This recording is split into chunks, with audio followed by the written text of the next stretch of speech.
This is what you want. This is what you get. This is what you get. You have located GeekFest Rants, the entertainment podcast for genre geeks like you. Shall we play a game? Covering the world of vintage and current film and television since 2010. Game over, man. It's game over. Featuring in-depth conversations on sci-fi, horror, fantasy, comics, toys, and conventions. So say we all. So say we all. And now sit back, relax, and enjoy today's show. When Riker joins forces with his former captain, you've been instructed not to reveal the true nature of our mission to anyone else. He sacrifices his loyalty to Picard. May I suggest you take this up with Admiral? I'm taking this up with you, Will! Now he's sworn to secrecy on a dangerous mission. Romulan warbird decloaking directly ahead. That could upset the balance of power forever.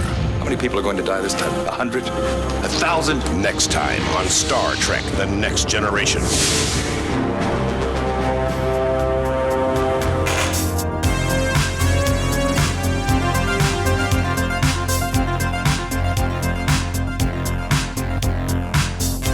Everybody, and welcome once again to GeekFest Rants. My name is Carlos Perone, and today we are going to continue with our best of Star Trek Next Generation episodes, according to me. Last time we left off, I think we were somewhere on the 5th season. Today we're going to pick up about halfway through the 5th season, all the way to the end. Lots and lots of episodes. This is where it gets really, really crazy good. You know, I mentioned it before. I think that the show really got cooking during its 3 final seasons, more or less. That's when the show started kind of, flying really high. So, without any further delay, let's continue with season 5. Television is not the truth. Television is an amusement park. Television is a circus, a carnival, a traveling troupe of acrobats, storytellers, dancers, singers, jugglers, sideshow freaks, lion tamers, and football players. We're in the boredom-killing business. All right, we're moving on to episode 214, Conundrum. This is a really cool episode because what happens here is after the Enterprise gets scanned by another ship, everybody loses their memory. And the computer also loses its memory. There are no records of who everybody is and what are they doing and what's their mission and blah, blah, blah, anything like that. So you have the entire crew of the Enterprise with no memory as to who they are.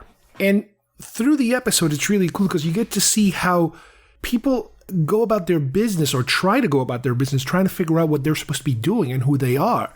So some characters go in one direction and they kind of have their little stories on one side of the ship, and some have it in others. Data, for example, goes to the bar or is at the bar and ends up being the bartender. So he thinks he might be the bartender. He's not sure. But at the bridge, at least you have, I believe, Ensign Rowe, Picard, Worf is there, and there's another commander in the mix that we've never seen before, that is possibly somebody from another part of the ship that happened to be there while this was happening. And because nobody knows even their rank or anything, I mean, little by little, they start kind of figuring it out, that what the pips mean and who's supposed to be doing what and this and that.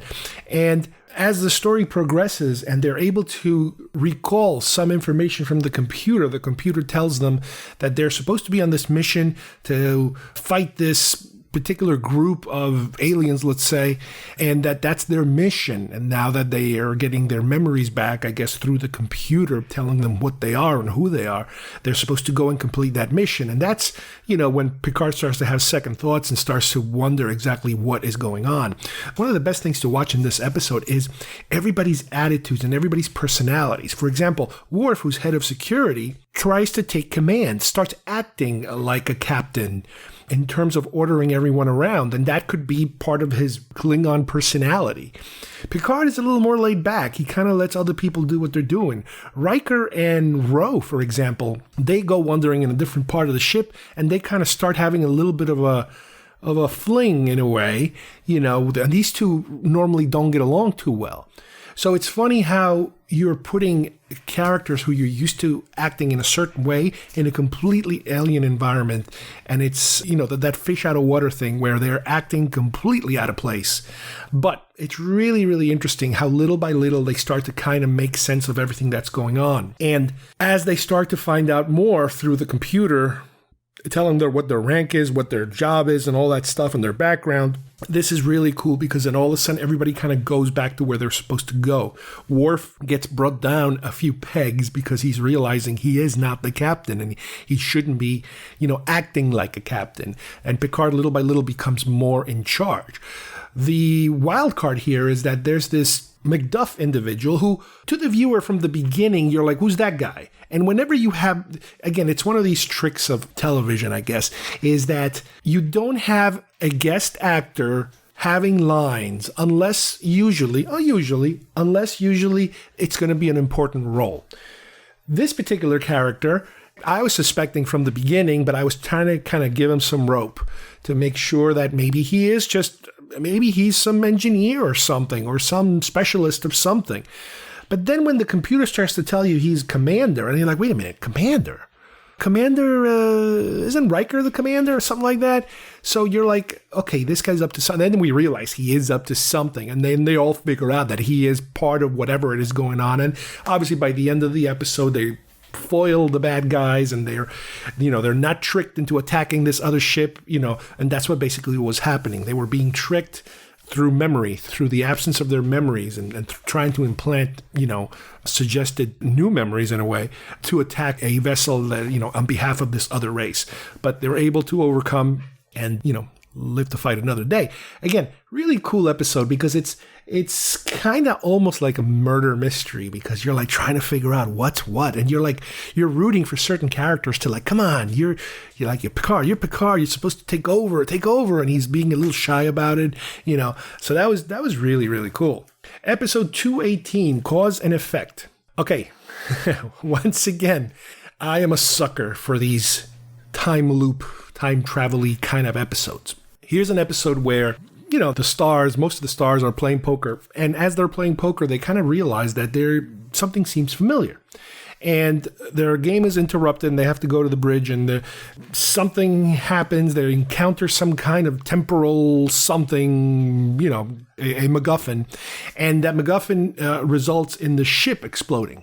So, my God, within the first 10 minutes of the show, we destroyed the Enterprise and killed everyone. Boom. Cut to everybody playing poker again, and they go through the moods, and some of the same cards are being dealt out, and people are starting to kind of guess what happens next. Like, oh, you're going to get a 7 next, and boom, there comes a 7, for example. So as they are being called away from the game, a lot of people are starting to make those connections that these things are predictable. These events are predictable, and it ends with this, and they're going to try to do that, and they go all the way up to the end, and boom, it happens again.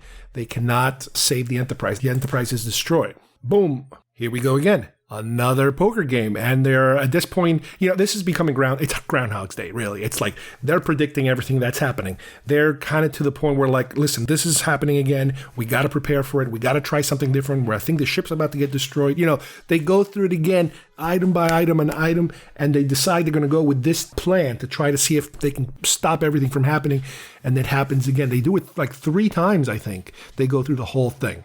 So by the end of the episode, they realized, okay, there's something that we need to do and not forget not to do that, because the problem is that they keep forgetting everything that they're doing, and they're trying the same things over and over again sometimes.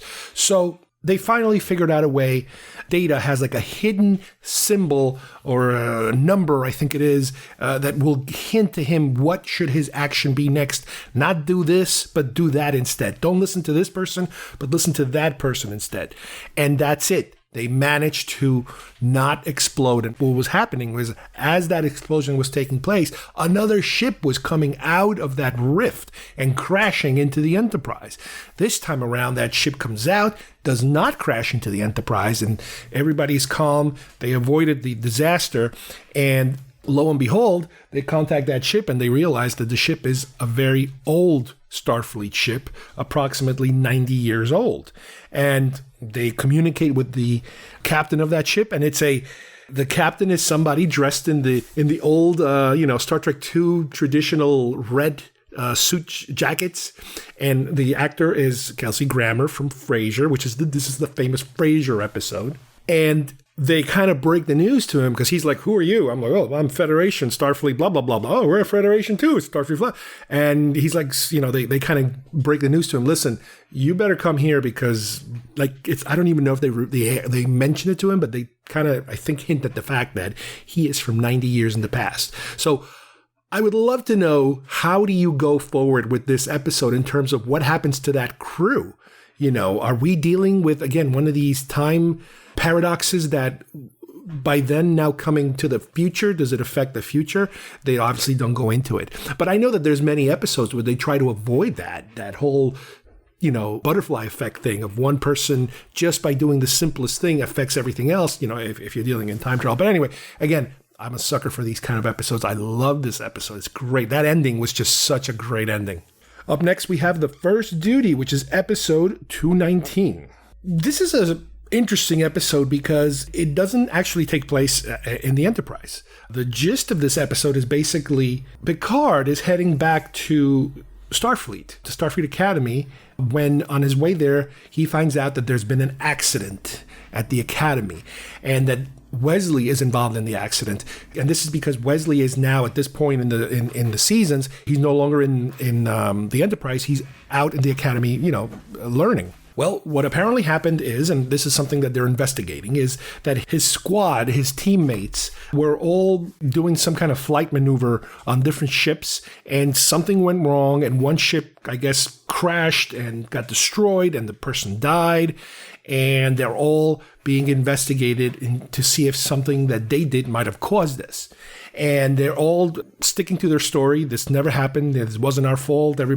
Something must have happened to this individual. He must have done something wrong. It must have been an error or something. But as they're investigating this, Picard begins to notice more and more and more that Wesley is just not himself. He seems to be very troubled by what is happening. He tries to talk to his mother and he can't really talk to her, and he just cannot get it out of him, what exactly happened.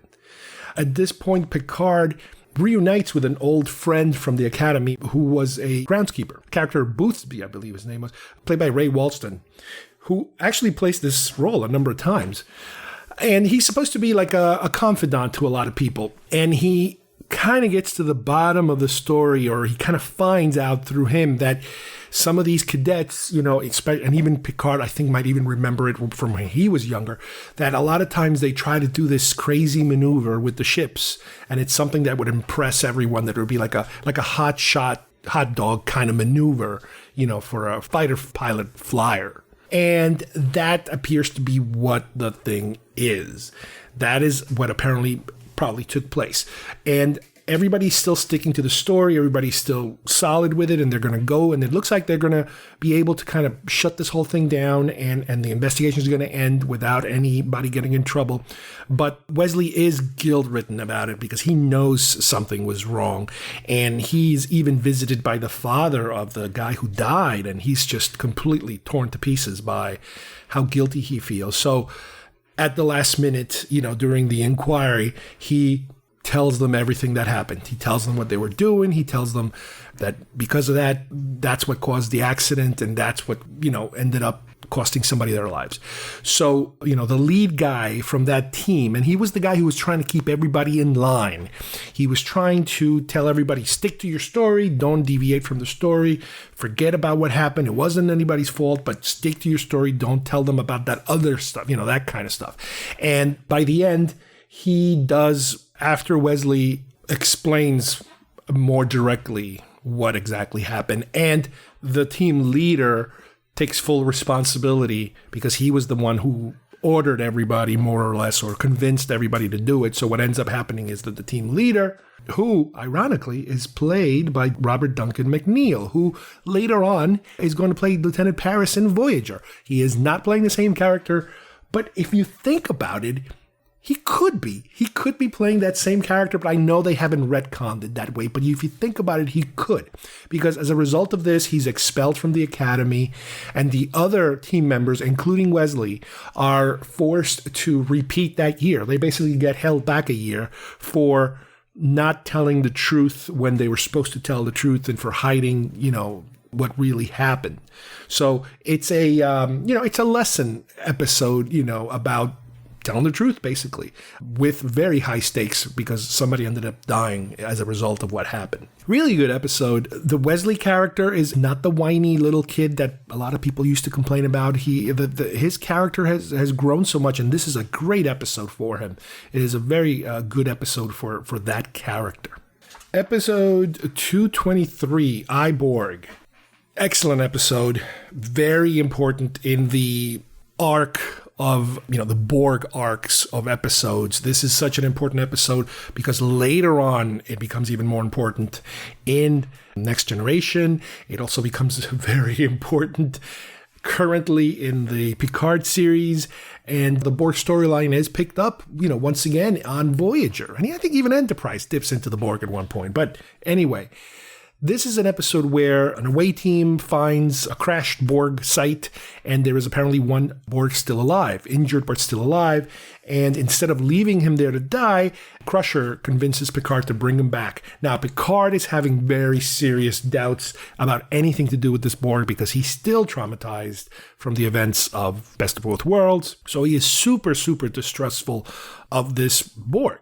As he's hanging out, obviously under security, guarded, being repaired and healed, and working with Geordi a lot, he starts to become, or at least show the signs of being more of an individual. He starts to use different words. He starts to be more inquisitive, less robotic in a way, you could say. And even somebody like Guinan, who is very distrustful of the Borg, and I believe it's in her background too. I don't know if I mentioned it before. I think the Borg were also partially responsible, for destroying her people or something like that. So she starts to have second doubts about, maybe he is actually becoming a little more of an individual, and he's trying to convince Picard to give him a chance. At the same time, they're also exploring the possibility of being able to release him back into the wild, if you will, with a virus that hopefully will kill all the other Borg, once he gets reassimilated back into the collective. Picard goes as far as, because Guinan finally convinces him to kind of test him out, so he approaches Hugh. His name is Hugh. He even picks his own name because he wants to be more, I guess, like Geordi or everybody else. And he performs a test to see if he is loyal to the Borg or not. So he approaches him as Locutus. He introduces himself as Locutus and gives him certain orders, and it looks as if Hugh is basically refusing to give those orders because those orders would involve assimilating somebody like Geordi, for example. And he's like, no, Geordi's my friend. He doesn't want to assimilate him. So that gives him enough insight to abandon the plan of introducing, a virus, a deadly virus into the Borg, and instead hoping that by releasing him back into the Borg, his individuality will infect everybody else in that manner, to just become more independent as opposed to kill everybody, which is what they were planning on doing. And at the end, when Hugh is brought back and a ship comes to pick him up, then they get rid of the dead bodies and they pick him up and they kind of reintroduce him. He goes along with the rest of the Borg. Everybody's kind of like a little bit like worry and like, oh man, I guess he is just another Borg. He's going back without without the blink of an eye. But then at the last second, because Geordi is off hiding to the side because he wanted to watch him leave, as they're beaming Hugh aboard, Hugh shifts his eyes and looks at Geordi. And that gives you, at least, the viewer, the impression that something has changed, that whatever it is that Hugh managed to get is still with him. And at that point, we don't know what happens next. Great episode. It is starting to flip the script, and which is something that a lot of sci-fi shows sometimes manage to do. Not all of them. Shows like Babylon 5, where for years you're cheering and you're rooting for one character, and then that character becomes a villain, and then you have villains who you absolutely despise, and then little by little they start to become the good guys. So this is a great episode in the turning of a character. So now you see the possibility of what it would be like to turn the Borg into possibly a good character. Excellent job. And if you're a fan of the whole Borg, arc, this is a top-notch episode. Episode 225, The Inner Light. The Inner Light is, again, I keep saying this, top 10 overall for fans, this is probably one of them. It is a custom-made episode for an actor who likes to act and who likes to have a character develop, on screen right there in front of you. The Enterprise encounters a probe, and the probe scans the ship, and at one point it locks directly on Picard. And as a result, Picard collapses, and the doctor comes straight to him to try to work on him. And next thing you know, we see Picard waking up, but he's not waking up in the ship. He's waking up in what appears to be another planet. Another planet that is very different than anything else we've seen. It's a very agrarian planet, not a very high-tech, if very little tech. He has a wife, he has friends, and they're all treating him like, oh, you had another one of your like heat strokes or something. I don't know what they call it, some kind of a seizure or something like that. And he's like, no, I'm from I'm from another world. Like I was on my ship, and they're all like, yeah, he's starting with that again. He's talking about that spaceship thing, and it's a shame. So they're all. Everybody seems convinced, and they're all convincing him little by little that, yeah, this is something that's wrong with this particular person who always thinks he's from another world and blah, blah, blah. So as time passes, as the episode continues, you see more of his life, and more time passes, and he gets older, and he has kids, and there's all types of scientific things that he tries to do as he grows older. I mean, he's participating in this life. He doesn't necessarily believe where he's at is real, but he kind of plays along because he is stuck there. He is living a day-to-day existence in this other planet. And time is passing, and he's trying to come up with all kinds of things to be able to contact his ship and that kind of thing. And days turn into months, turns into years, and we see him age. Physically, you see his physique change. His children get older to the point where they're like teenagers or in their 20s. He has a family, has friends, like I mentioned earlier. But we get to a point here where we do start also to hear about some kind of catastrophic, possibly natural event that's happening in the planet, and they're preparing for it, whether it's some kind of climate change related thing, I forget exactly, but it's something like atmospheric related, I think. And once we get really further ahead in his life, we cut back now to the Enterprise, and he is there on the floor, still passed out like he was in the beginning of the episode. They're trying to revive him, and they can't figure out what's wrong with him, but they can kind of tell that they have to break that beam, that scan that's taking place, and they're afraid that it might hurt him, or they're afraid that pulling him might hurt him and keeping him might hurt him, so they're not sure exactly what to do. Now, while this is happening, we cut back to him in the planet. An older man, more years have passed, the planet is drying up because of this climate change type of event that is happening. His wife has already died, his kids are older, some of his friends are already not there anymore. And they finally come, the people that are in charge, they finally come up with a plan that the only thing that's left for them to do, because their son, I think, is about to go supernova or something, is to take all of their information of their planet, all the people's lives and stories and histories, and put them on this probe and launch the probe as a means of being able to remember what their whole world was all about, because they never got any kind of mass, technological upgrades to be able to evacuate the planet. They can't do it. All they can do is come up with one small probe to jettison off, all the information from the history of this planet. And at that point, when that probe is launched, Picard realizes that it's the same probe that he encountered on the Enterprise that had, put him on this kind of like a coma that he's under. As soon as the probe is launched and is out there, the scan stops and he's revived, and he awakens to the fact and to let everybody else know that that's what happened. That probe was a way of being able to tell somebody, another race, another being, what happened to this planet. And the way that they communicate that to that person is to have them live a lifetime, to experience that whole lifetime of events. And that's what happens to Picard. I remember that during the episode, he plays the flute. He starts to play the flute, and it's something that he does through his life. And I think they even mentioned one of his children is a musician. an accomplished musician. But he does, at the end of the episode, have that flute reminder of that entire life that he lived in there, because I think the flute is inside the probe, inside the actual ship. That ship is a reminder of him, of who he was. So it's really interesting because you can kind of say, well, yeah, he imagined the whole thing, but yeah, he imagined it, but there was so much detail that it wasn't like he imagined a whole bunch of information that was thrown at him in 10 minutes, and it's kind of like you're absorbing 10 minutes worth of information. No, he absorbs a lifetime of information, and it's a memory now in his brain as if he lived, 50 years somewhere else. Really, and again, for like I mentioned before, as far as acting goes, this is so made for him to be able to have all this dramatic, heavy lifting and the makeup and the aging and all that stuff. Really a standout episode. Okay, we are now on season 6. We're getting close. We're getting close to the end. Episode 228, Realm of Fear.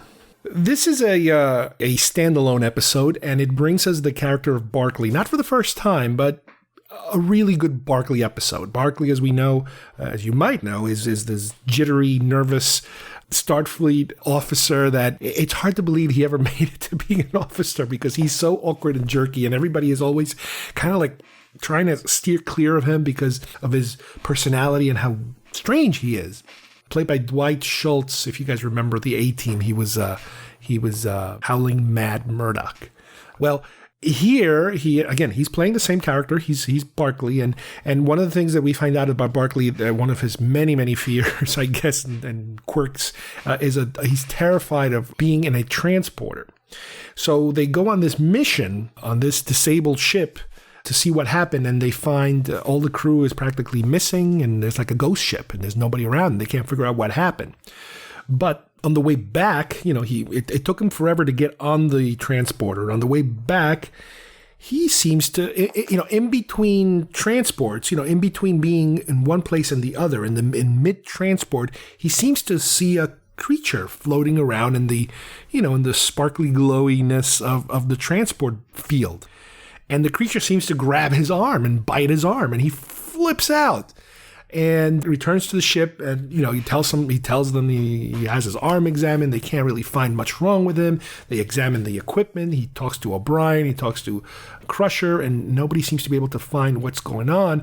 But eventually, at a certain point, they do realize, because this keeps bothering him, and he's so distraught, scared. And he finally is able to tell more people about it, so they start to look into it a little deeper. Crusher eventually finds something in his arm, some kind of residue or something, that maybe something did grab his arm mid-transport, and that it has something to do with the ship that is disabled, that whatever happened in that ship. And they get to the point where they figure out that whatever it is that's wrong with him, whatever it is that's affecting his arm, that the only way to probably get rid of it is to go through that transport again to try to get rid of it, which is the last thing in the world he wants to do, is get back on a transporter once again. So by the end of the episode, we do find out that he is able to get whatever it is off his arm, mid-transport, but in the process, he's able to find not only that creature that kind of grabs his arms ends up being an actual crew member of the ship that was there trying to make contact with him. And as he's beamed back aboard, he's able to bring back, I believe, the majority or all of that crew of that ship. And it was something that affected them in terms of them being kind of stuck in a mid-transport buffer or something that caused them to do that. And not until he showed up were they able to make that connection. So inadvertently, he rescues everybody. He becomes a hero in this episode, which is the last thing you expect Barclay to do, because he's kind of a little bit of a comic relief. So again, there are a number of Barclay episodes, but this one is, and there are many Barclay-centric episodes, but to me, this is probably one of the best ones, and it's worth putting in there as one of my favorites. Relics is another one of these episodes where the big draw of the episode is the guest star. This particular one, we have James Doohan, Scotty himself, playing Scotty. They figured out a way of bringing Scotty to the world of Next Generation. the way that this one works is that the Enterprise is drawn to an area where there's apparently a Dyson sphere, and I never knew what that was until I watched this episode and later on thought about it. Dyson sphere apparently is a structure built around a star to encompass the star, to completely encapsulate a star. And it is something apparently of enormous energy in theoretical. However, in the Dyson sphere, they also find, I think, a crashed ship that apparently crashed into the Dyson sphere somehow. And in that ship, even though the ship is completely empty, in the transporter buffer pattern, guess who is stuck in the buffer? Scotty himself, the last survivor of that ship. And he explains to them that what happened was that they had an issue and they ran into the sphere, I guess, and everybody died. And the last thing he managed to do was transport himself and put himself in a repeating buffer. So he wasn't able to transport himself anywhere else, but he was able to put himself in a buffer, thereby having this ridiculous, 50, 60 year time travel-y kind of episode with him showing up in the future because they were able to bring him out of the buffer. So the episode deals a lot with him, catching up to what's been happening and how things work in the future. And a lot of it also has to do with him feeling completely out of place and depressed. And like he just doesn't belong, that there's no use for his knowledge. His knowledge is so old. He talks to Geordi and Geordi shows him all the new things. And it kind of hurts his feelings that he feels so useless in this time frame. He even at one point in the episode, they recreate through special effects the bridge of the Enterprise, because he goes to the holodeck and he wants to be in the bridge of the Enterprise, and he goes in there and there's the bridge. They did through effects, through CGI, they were able to rebuild that ship, rebuild that bridge with him in it and walking around it and that sort of thing. And they did use also, I think, a replica that was built, I think by a fan actually. So that is super memorable, super, super good for, old time Star Trek fans. And the episode has to find its way to have some kind of peril. So what happens is the Enterprise all of a sudden now is stuck inside the Dyson sphere and they can't get out, and they come up with a way, and Scotty's going to help them. He's going to help them try to get out. So they finally figure out a way, and with Scotty's help, obviously, they're able to escape the Dyson sphere and make sure nobody comes back here and gets trapped in it again. And at that point, the episode kind of concludes with Picard giving Scotty a shuttlecraft to be able to fly away on the shuttlecraft. And it's a really strange ending because you think about it and you're like, well, what does that mean? Does that mean that Scotty is going to just die somewhere now because he's flying alone in the middle of nowhere with a shuttlecraft? I don't know. I hope that's not what it was meant to indicate.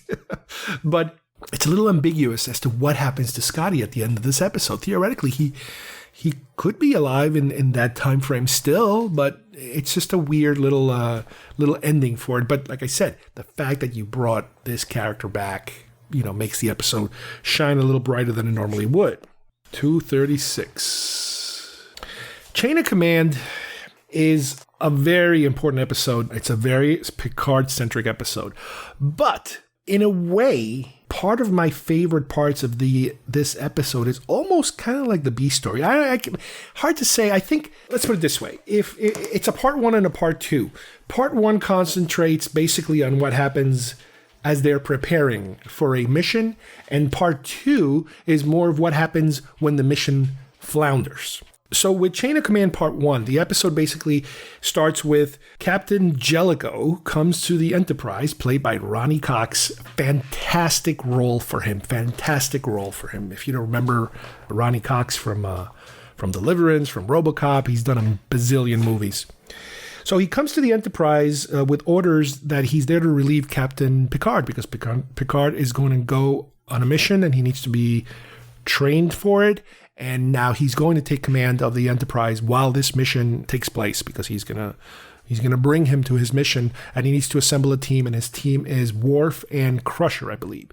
So most of this episode, Picard, Worf, and Crusher are training for this mission. So they're doing all kinds of covert kind of training and that sort of thing. But the A story here, the real meat and potatoes, which is an amazing episode, is how Captain Jellicoe behaves towards his crew and how the crew behaves towards him. He is a complete bastard. He starts off kind of like, I'm here, I'm not going to be, I'm just here for a while, and I'm going to take care of you guys, and I hope that, and then little by little, he becomes like an unbearable captain, and everybody is like going crazy trying to please him, and they can't. Everything, he doesn't like anything they're doing, and especially Riker. Riker completely butts heads with Jellicoe, and it is just unbearable, and Picard really can't do anything about it. And they go to Picard for help. He's like, this guy is just unpleasable, and he's unreasonable, and he's making us do things completely backwards, and he's tough. He is super tough on everybody, and you just hate the character. You absolutely hate the character. And the mission that he's being trained on, which nobody else is allowed to know about it because it's a secret mission, has to do with infiltrating a Cardassian outpost, let's say, and trying to steal a bioweapon or something. And at the same time, they're having negotiations with the Cardassians, and the Cardassians at one point tell him, listen, just wanted to let you know that we caught your team. Your team has been caught, and we have a prisoner. And they're like, well, we don't know what you're talking about. It's that whole thing of deny everything, deny that, the director will disavow any knowledge of your existence, a la Mission Impossible.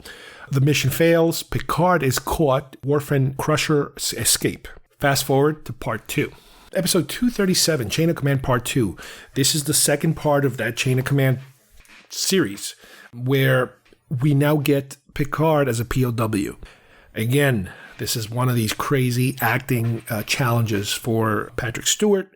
He is humiliated, beaten, just about anything. They do everything to him, the Cardassians. And as he's being interrogated, and this is the episode about how many lights are there. It's the way of breaking him, and he has to, little by little. I think there's like 4 lights or 3 lights, and he's supposed to say there's 4 or 5, and there's really 4, or something like that. And through the episode, he never gives up, and he never gives up. All the way to the end, he never tells them what they want to hear, to know that they finally broke him. On the other side of this episode, you have the rescue attempt, or the rescue plans that they want to put into effect, but Jellicoe doesn't want to. He wants to instead try to attack the Cardassians and force them into something. And at one point, they end up having this mission where he's going to mine, something. And he has to crawl back to Riker, who he actually sent them to his room. And he's not even allowed to work because he pissed them off so much. And Riker, he does it. He agrees to go on this mission to be able to lay these mines, I think, in order to kind of blackmail the Cardassians into backing off. And as part of this maneuver that he's trying to do, they agree to release Picard because the Cardassians, one way or the other, got caught doing something they shouldn't, or something like that. I don't know exactly how it goes, but the bottom line is that Picard is released, and again, he's back and in rough shape.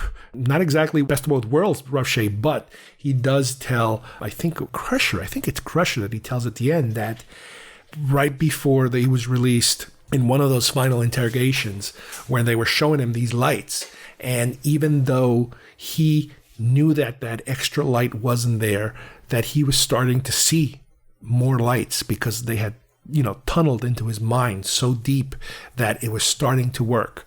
The conditioning, the brainwashing was actually starting to work on him, and it's a good thing they got him at the point where they got him, or else he might have been completely lost. But amazing acting chops for Patrick Stewart. There's a scene where I think they hang him naked, and it's like you can kind of see from the back. I think it is him. It's not like a stunt guy or anything. He did go all out for this particular episode in terms of his acting chops. Really putting it all out there. In more ways than one. One slight tangent I would like to explore at this moment is Data. Chain of Command is the only technical episode where we see Data wearing a red command uniform. Reason for this is, as we mentioned earlier, when Jellicoe relieves Riker of his command because those two are arguing so much, he promotes Data to be the commander at that point. And we actually get to see Data wearing a red uniform. That is something that's important because of a couple of reasons, depending on how much of a Star Trek collector you are. I talked about this in the past. With the Playmates line of action figures, they created a red uniform Data, referred to as Red Data, labeled as Redemption Data. Incorrectly labeled Redemption Data because Data did not have the red command uniform in the episode called Redemption. He had it on Chain of Command, Part 2 exactly. So for a long time, there's always been this discrepancy for collectors, referring to the red Data with the Redemption label on it, that it really was a Chain of Command episode. And you kind of, think about it. Well, why didn't Data always have a red, why wasn't he always part of command, the command structure, instead of making him more of the technical, scientific structure of the command? Well, apparently one of the reasons was that when they were first trying to figure out what colors uniforms to put on people, it would kind of make sense to make Data part of the command structure. But they kind of did some tests with his makeup and his costume, his uniform, and they noticed that the yellowish, slightly greenish hue that his makeup had, which was much worse in the beginning, they tweaked it as they went along to make it a little more palatable. It always seemed to clash with the red color of the uniform. Those two colors didn't mesh well. And that the yellow gold, if you will, went a little better with the makeup that he was wearing. I guess those two colors just clash with each other too much to work aesthetically. And maybe even, for filming purposes at the time. But what's also interesting is that we have seen Data wearing red before. On our previous episode where we were going over some of the other ones, the episode Future Imperfect, the one with Riker is kind of made to believe he's in the future and things have changed and everybody's wearing different costumes and they look different and they have a different insignia, a different kind of future. We do get to see Data wearing the red uniform, except he has a different insignia. He has that futuristic alternate future insignia. So we did get a little taste of that a few seasons before, just to see what Data would look like, wearing that uniform. What's also interesting is that if you look back at even the idea of putting Data in a red uniform, it didn't just end with the initial start of the show, trying to figure out what color to give him from the beginning. The Blu-ray for season 3, I believe, references, and I've seen some pictures on the internet, because I don't own those Blu-rays, but they do show some pictures on the internet of Data wearing the new uniform. Remember, the 3rd season, I think it was, when they kind of brought on the uniform changes, where they got rid of the tighter fitting jumpsuits and got the more relaxed uniforms. They do post some pictures of Data wearing a command color new style uniform and him just posing, for the different styles of it. Not sure what that means. Not sure if that meant that they were exploring changing his structure from science, technical, to command structure. I don't know. But you do get to see some pictures of him way before they finally did use it on the Chain of Command episode, or even the Future Imperfect episode. Again, this is one of those little rabbit holes that we like to go down in the trivial aspects of the show, but it's one of those little things that always like, oh, well, I can tell you something about the red uniform. It's a cool little thing. Let's move on to the next episode. Tapestry, episode 241. This episode, if you really think about it, is basically It's a Wonderful Life for Star Trek. Picard is wounded during a diplomatic mission. What ends up happening is, I believe his artificial heart, because apparently he has an artificial heart we never knew about, or at least we didn't realize that until yet, is damaged. So he's kind of like in a sort of a coma. But while he's out cold in a coma or whatever, he wakes up in this white limbo environment, and guess who's there? He's like, you think it's like a God thing or something. No, it's Q. So it's like, oh God, here we go. Q is there to completely mess with his head. So Q is there to kind of taunt him, about that, his heart failed him, and then he must be God then. Q is messing with him like he always does. And Picard is not very happy with what he's saying, but he says he does have certain regrets in his life. especially having to do with the fact that if, that his heart hadn't gotten damaged, he wouldn't be in this predicament, and not only damaged, but the fact that he has an artificial heart to begin with. And that brings him kind of back to in time, which they do a little bit of a time travel-y episode where Q is basically the angel, and and Picard is Jimmy Stewart. And they go back to that moment where he was in Starfleet Academy or something, where he gets into a fight with a Nausicaan at a bar with his friends, which results in the Nausicaan stabbing him through the heart with a big long knife. And as a result of that is what ended up with him having to, place an artificial heart.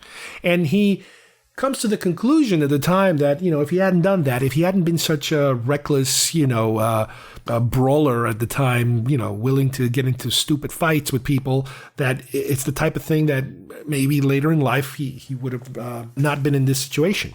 So we get the kind of jump forward that Q is able to show him, well, look, this is what your life would have been like if you would not have done that stupid thing that you did. And then we're presented with what would his life be like if he just avoided that incident, that particular time.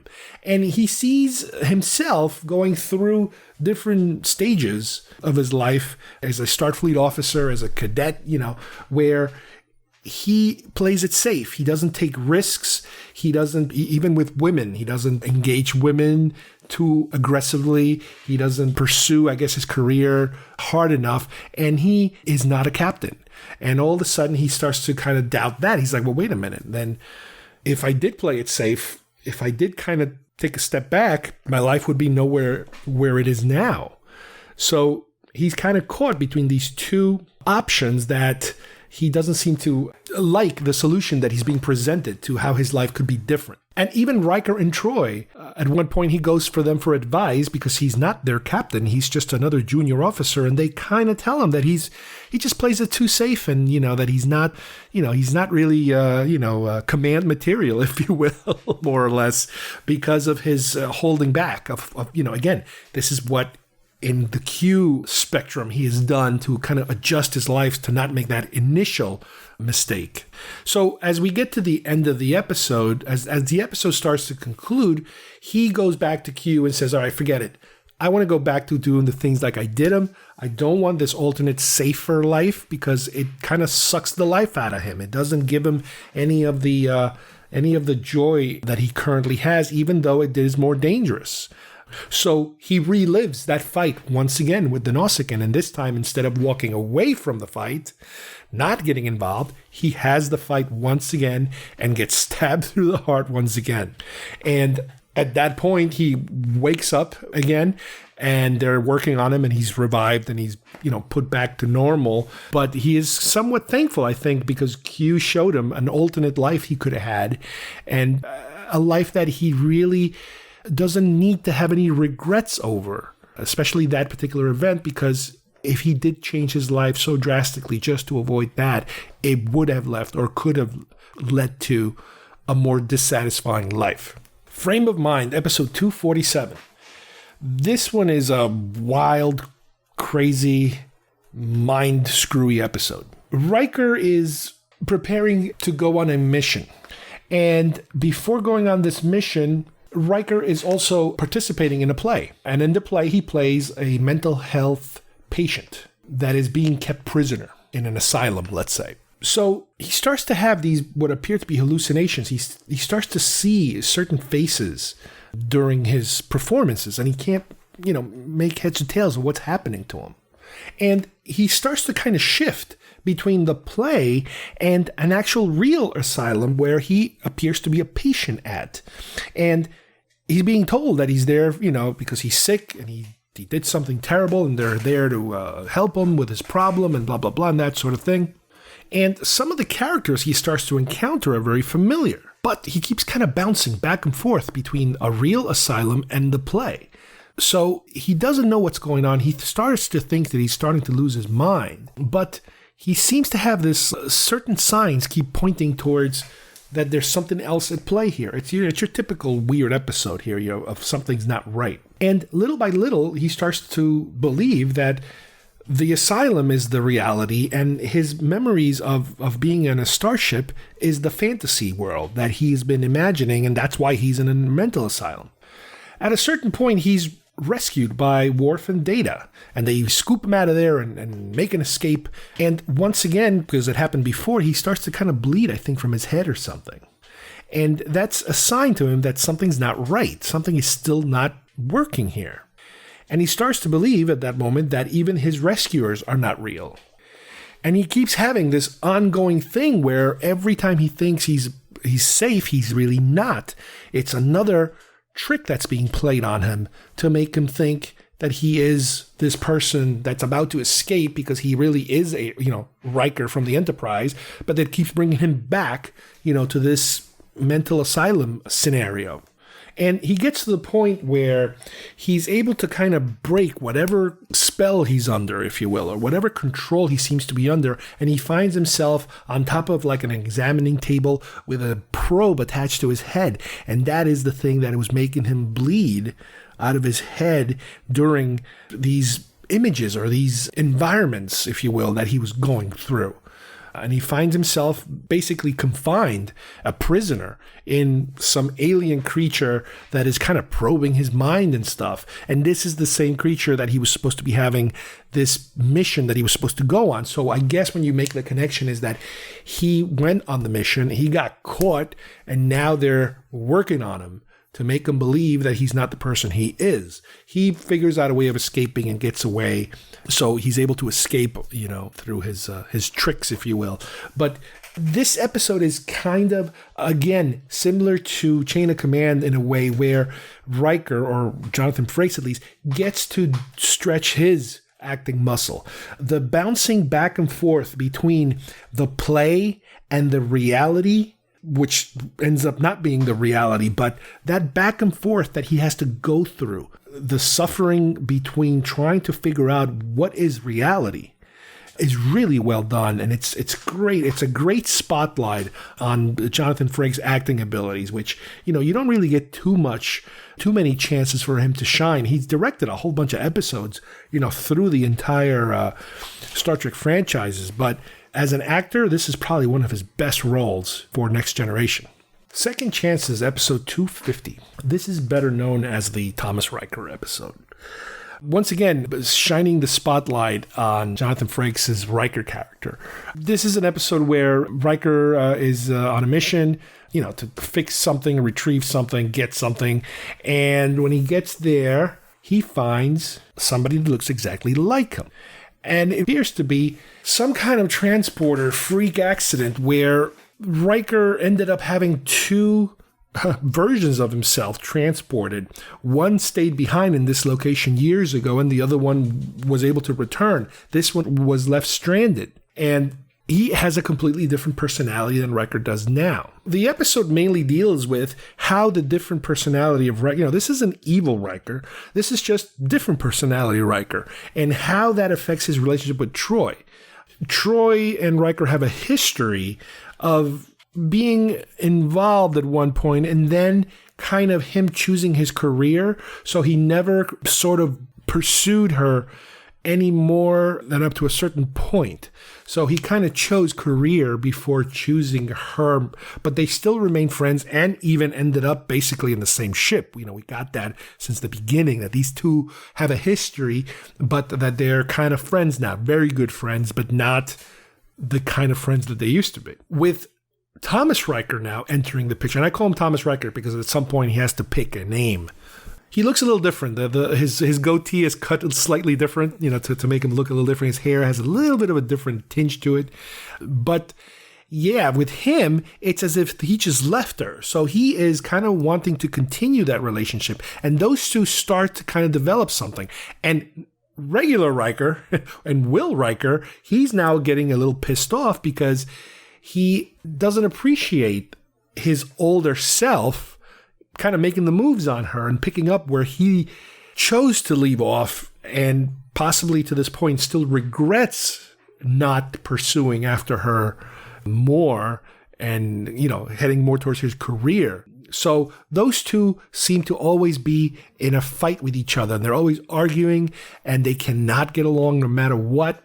And at a certain point, they have to return to that planet again because they need to try to retrieve that original data that they were looking for in the first place. And as a result of a cosmic storm or something, Thomas Riker ends up hanging from a cliff, and he looks like he's going to die. And you're looking at Will, and he's like, wait a minute, this is something. He could get rid of this guy now, and all his problems will be gone, and he doesn't have to worry about him, mouthing off to him and not doing what he's told and hitting on Troy.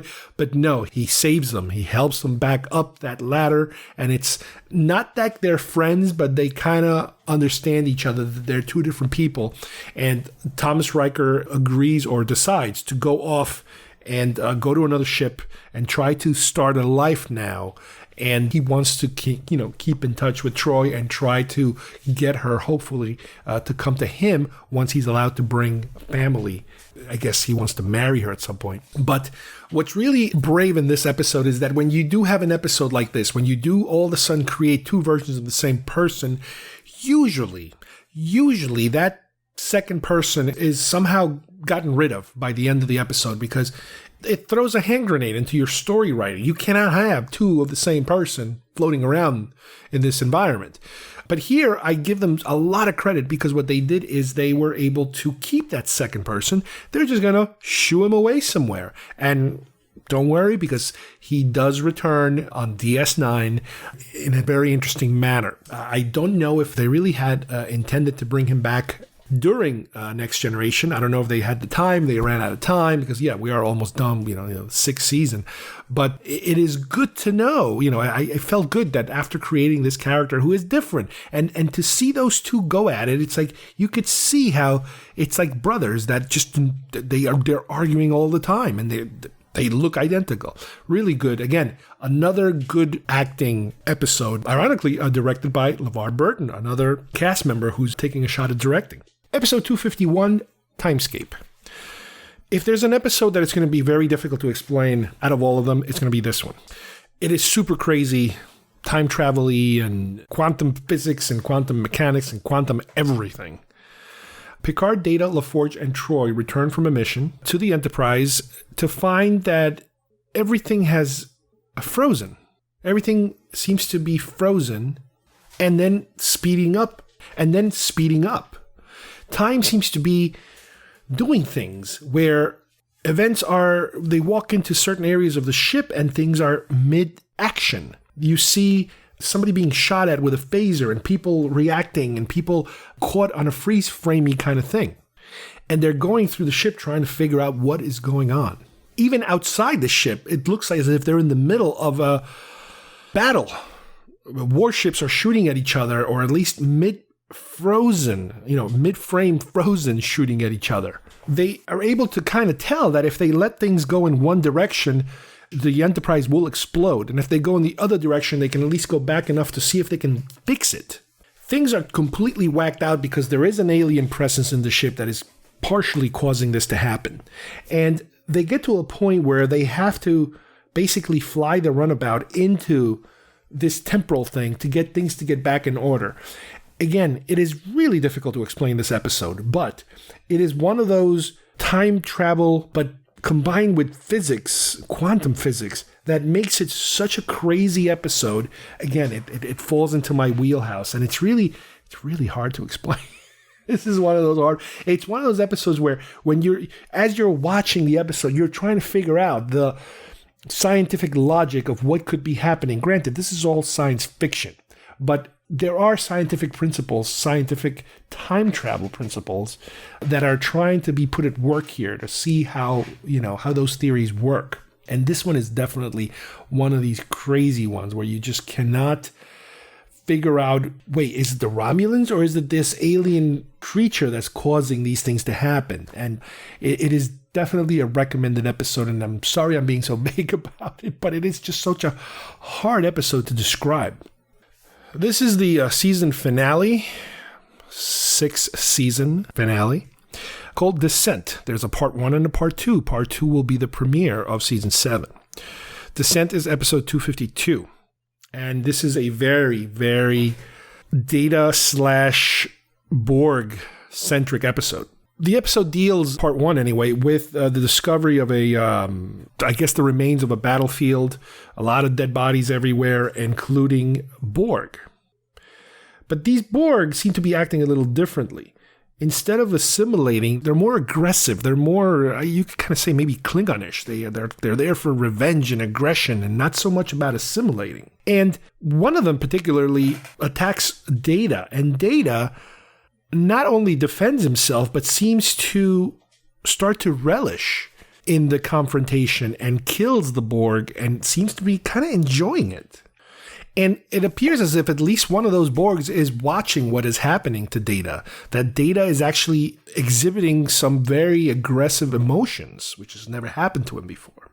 Data then, back on the Enterprise, he's trying to figure out what happened to him. What exactly? He's trying to recreate that moment to see why he was acting that way. While this is happening, we have a Starfleet Admiral comes to kind of tell Picard how unhappy he is with his plan a couple of episodes ago of letting Hugh go back without infecting the Borg and all that stuff, and wants him to, go out there and take care and to correct that problem, basically.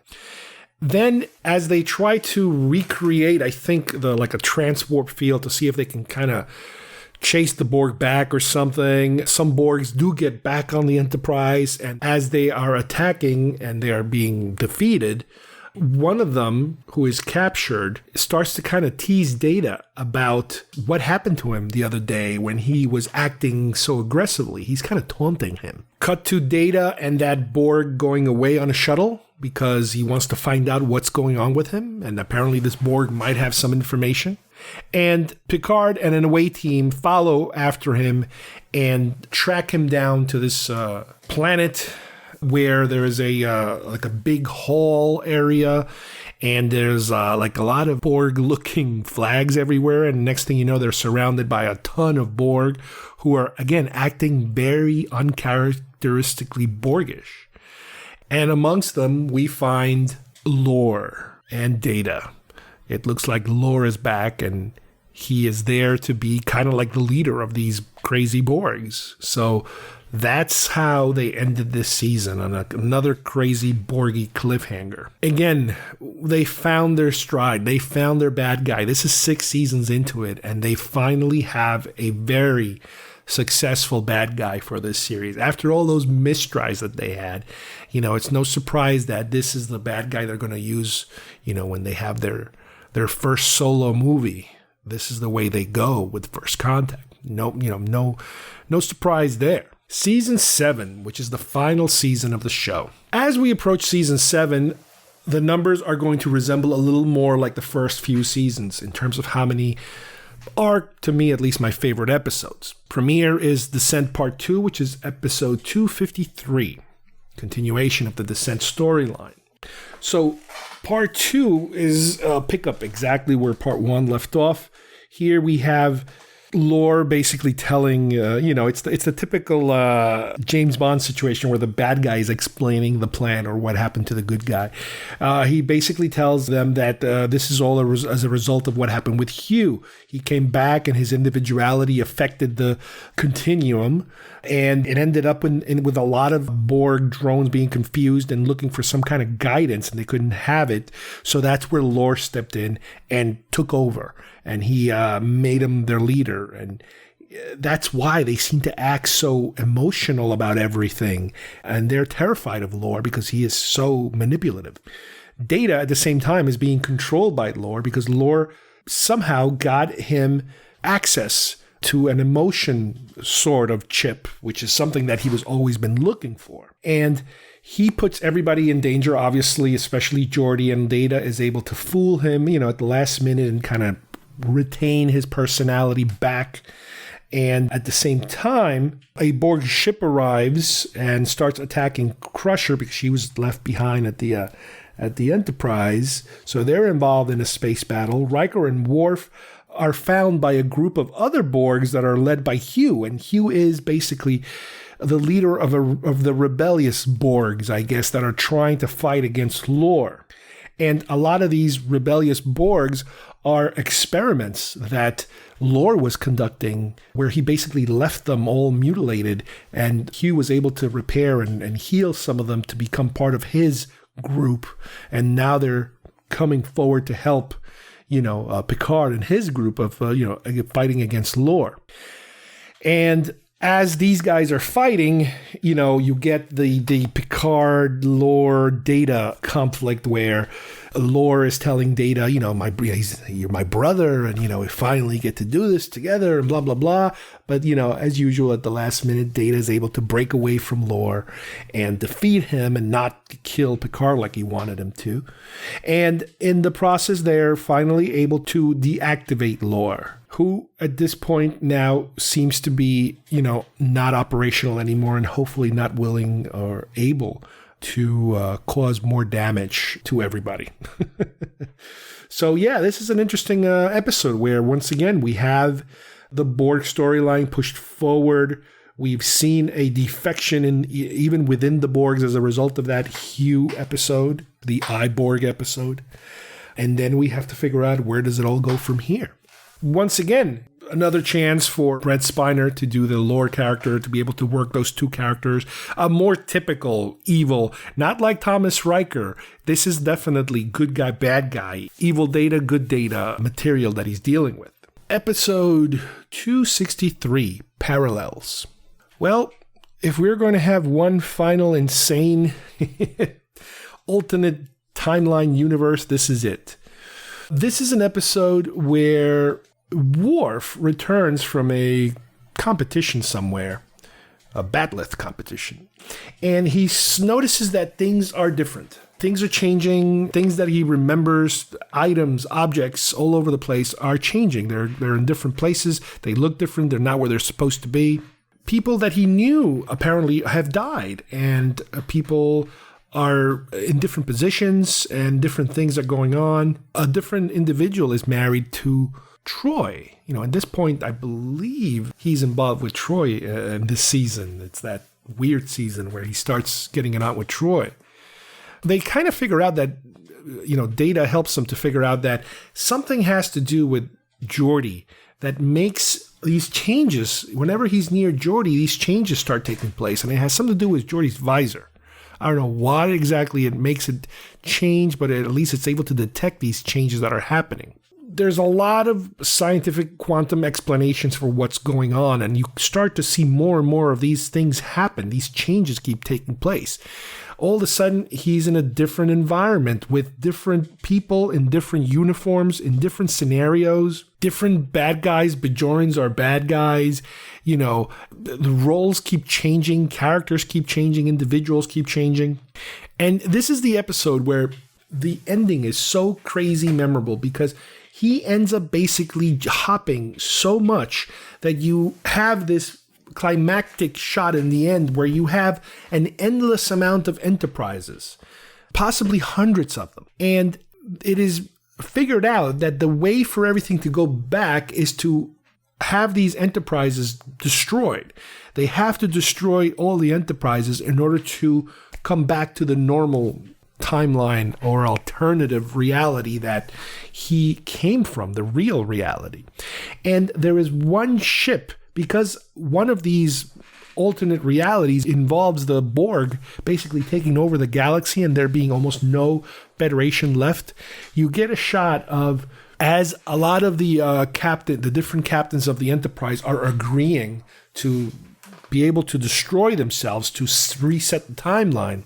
You get a shot, I think, of the one that is manned by Riker, and it's the crazy Riker. His hair is all over the place, and he's the captain of the Enterprise and does not want to go back because his world is a complete disaster, and he doesn't want to go back, but somehow they end up being able to destroy them all, thereby resetting the proper timeline, and Worf being able to return to where he actually came from. So again, this is one of those crazy, crazy episodes that, I absolutely love how wacky it is and how you end up with so many different versions of everybody and the different ways that these people act, depending on which timeline you're under. They give you enough of everything. You even have, at one point, like I said, when the Bajorians are the bad guys, the Cardassians are the Federation members. It's just insane how they go with this one. It's really, really cool. And again, the most memorable thing is the crazy hair Riker at the end. Episode 264, The Pegasus.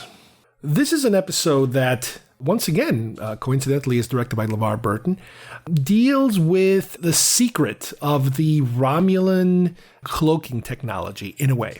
Guest star Terry O'Quinn, if you guys remember him from Lost, plays Admiral Pressman, and he's an old commander of Riker from a previous ship, actually the Pegasus. He's on a mission to relocate the Pegasus, a ship that was apparently lost during a secret mission a very long time ago. And Riker is a little concerned about this mission. There's apparently some kind of background, a little story between these two that Riker is not very content about. And they're trying to get there before the Romulans do.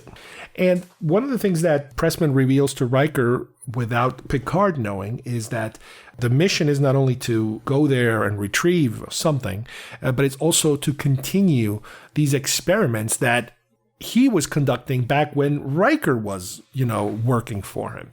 Something that possibly went horribly wrong. The experiments had something to do with cloaking technology. But not only being able to cloak, but being able to pass through solid objects, which is something completely different than just cloaking. However, apparently, that is something that the Federation cannot do or would not do normally because it violates what they call the Treaty of Alderaan, which is something they apparently signed with the Romulans, which also could explain why it is that the Federation never really officially has cloaking technology, and the Romulans do. Because we're not at war with them, we still have to respect that treaty. I guess that's the theory of why we don't have it anyway. Hard to say. But anyway, Riker is definitely covering up something that went wrong in this experiment. When the Enterprise finally locates the ship, they find that the Pegasus is in an asteroid, but it's inside an asteroid. It's partially decloaked inside an asteroid. So once they're inside looking for, what they're looking for, the technology they're looking for, they're finding chunks of rock inside the ship, inside people, inside cadavers, basically. And it's just a bizarre sight of having this ship who apparently decloak or dematerialized partially inside a rock. What's finally found out here and at the point when Picard is told, Riker tells him what's going on with, under the threat of him being court-martialed or whatever, is that, the what had happened before was that the crew had mutinied. And that when this happened, when this experiment went wrong, which was an experiment they weren't supposed to be doing in the first place, and that Riker had sided with the captain. And between the two of them, especially the captain, he was able to kind of get away with it. But at this point, Riker doesn't care anymore. He wants to make it official. It's one of these things that's kind of hanging on his conscience. And the episode is resolved because the Enterprise now is caught between a rock and a hard place, no pun intended, and they are able to activate the device and get away by actually materializing through the stones, through the asteroids, luckily not getting caught in it like the other ship did, and come out the other side. But they are, according to Picard, going to be turning the Admiral over to Federation for discipline, because of his violation of that treaty, resulting in this massive disaster for the Pegasus. Lower Decks, episode 267. This is a really interesting episode because they kind of take the focus away from the main characters and give you a different view of the Enterprise through the eyes of other characters that are non-executive characters. So these are basically lower rank characters that are about to be promoted, and they're all kind of competing for certain things, and some of them are competing with each other, and they're all very good friends. One of those characters, very interestingly enough, is one of the cadets that were punished because of that incident with Wesley Crusher at Starfleet Academy where they had that crash. That is one of these characters that is brought forward exactly in the same manner. And one of the things that is happening is that they're all being evaluated by different crew members. But one of them specifically, this one that I'm telling you about, she is selected, voluntarily, to go on a mission, to pretend to be a Bajoran, undercover, and then return. And a lot of the episode has to do with how they're trying to motivate these people to do their thing, and internally how they read the higher ups. Like, they don't like them, they don't like me, they're too tough on me and stuff like that.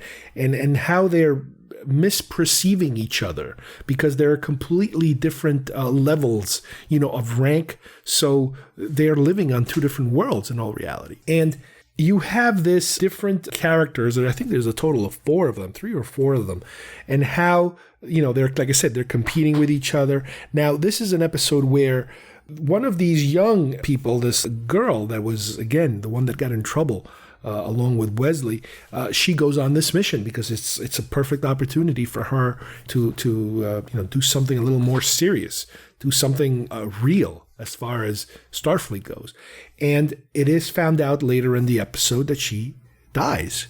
She was killed because they found her out to be a spy, and her ship was destroyed, which really puts a big damper on everyone, not only on the higher-ups, Worf, who was training her and, showing her all these martial arts that he was doing and how to defend herself and this and that, and her friends completely heartbroken by what happened. But it does cause, at the end of the episode, a sort of connection to be made between the higher-ups, that being Worf, for example, and the rest of the group. That distance that they had in the beginning of the episode seems to be fading away, and they're more connected now because of the tragedy of what happened. And even the promotion that one of these other characters gets, because he no longer is competing with her for that same promotion, it feels, to him, it feels kind of hollow and empty, because it's like, oh, I get it now because she died, not because he earned it. It was just kind of by default. So it's a very emotional episode. It's really, really, really top notch in terms of drama for this, character development and drama. It's not so much about special effects. All good things. This is the final series episode.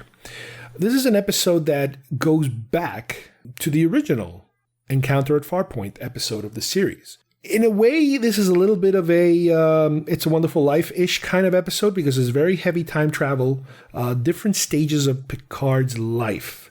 We jump back and forth. Picard is having some kind of a crisis that makes him jump between times. And in all of these times, we get to experience how different alternative realities or alternative timelines, his life or his friends' lives would be different. You get to see a lot of more mature Rikers and Worfs and Crushers, and along the way, they've had problems historically, that we never get to witness because it's being, we're jumping ahead so much.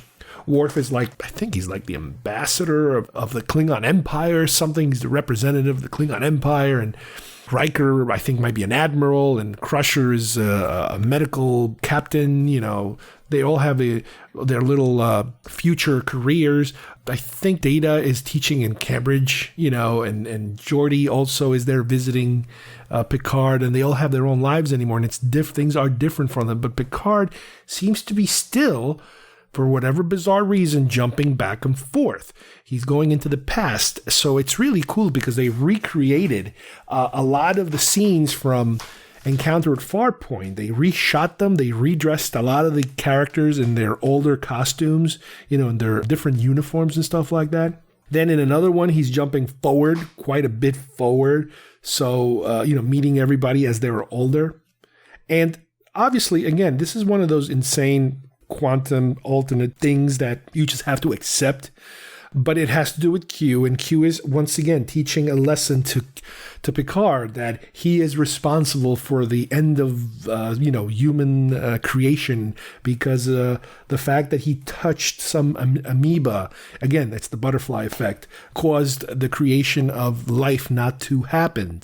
One simple slip up, and that created this huge mess, which by the end of the episode, obviously it gets resolved, And it's due to his creativity and his out-of-the-box thinking, or out of the human box, if you will, because Q basically explains to Picard that he's finally seen him evolve, more or less, as humanity is kind of taking a step into that next level of existence because of the way Picard was able to resolve this issue, of all these different enterprises, the present, the future, and the past, all of them. He's trying to run the same mission from 3 different time points, and just realizes once again that the only way to set everything straight is to destroy all of them. They all have to be obliterated for everything to kind of get back to normal.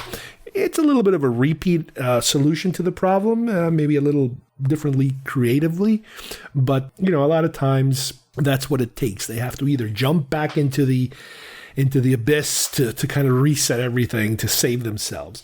And obviously this is also the jumping off point, because after this, everybody moved on to the Next Generation films. So All Good Things was the springboard. As a postscript to the episode, Picard is able to tell all his friends about some of those opportunities that were missed, by the future versions of themselves. I guess maybe just to see if that's something they would like to avoid, or if that's something they would like to correct or go along with it.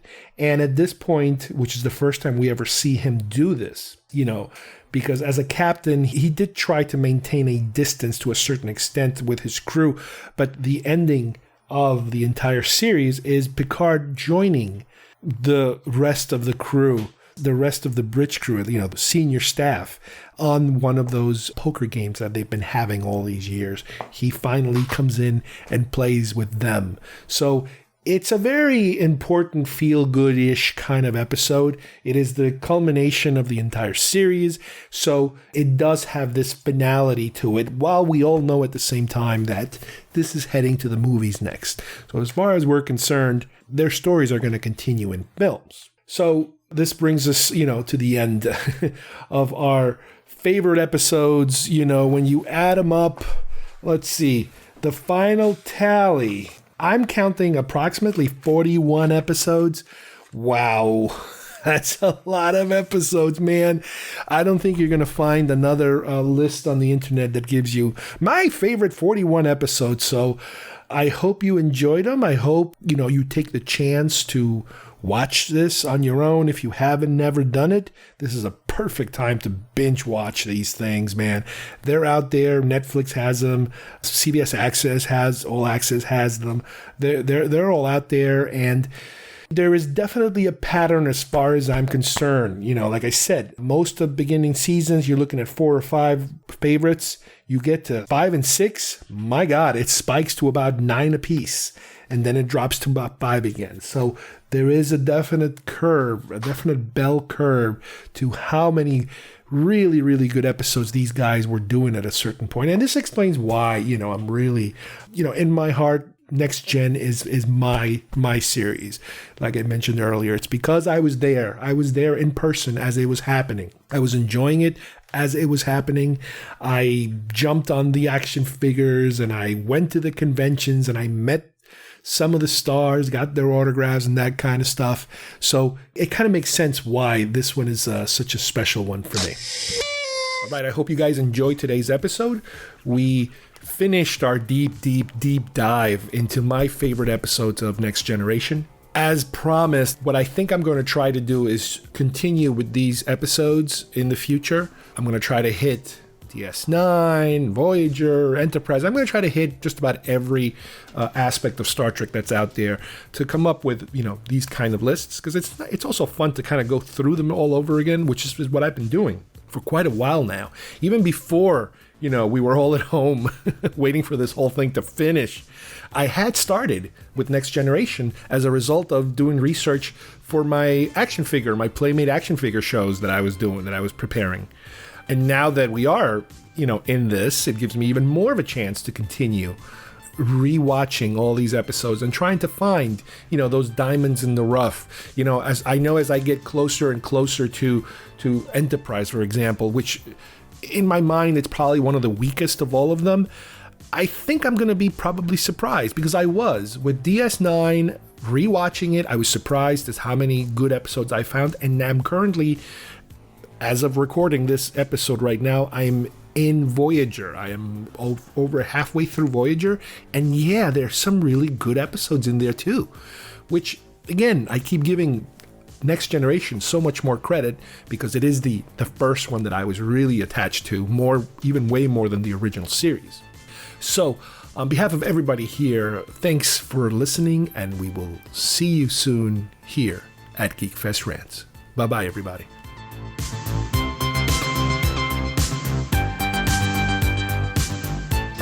The end of an incredible legend draws near. I'm moving back and forth through time. The past, the present, and the future are about to collide. We are defenseless. And the fate of all mankind depends on one man. All hands brace for impact. Goodbye, Jean-Luc. All good things must come to an end. On the spectacular 2-hour final episode of Star Trek: The Next Generation.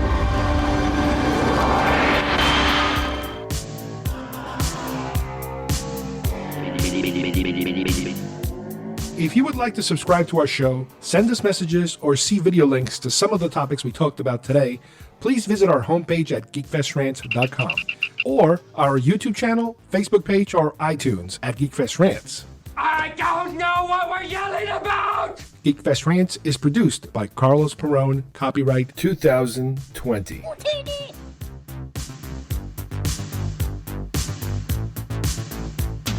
This broadcast is part of the IC Robots Radio Network. Visit icrobots.com for this and many other nerd/nostalgia related podcasts. You won't be sorry for long.